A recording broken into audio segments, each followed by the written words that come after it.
Today we will learn how we can hide our Facebook post. First of all, we will open our Facebook.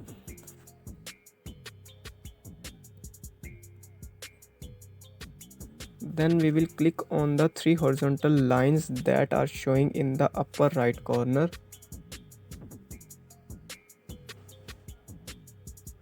Then we will scroll down a little and the settings option will be shown. Click on settings.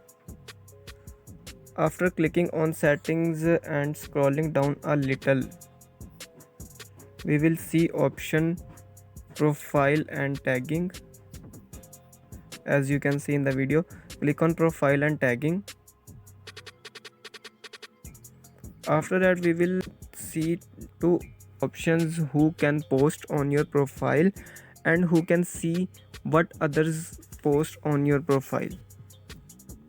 Click on the second one where it says friends.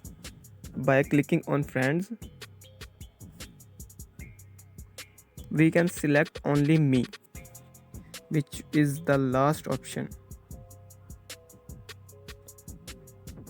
After that, we only can see our post and no one else can see them.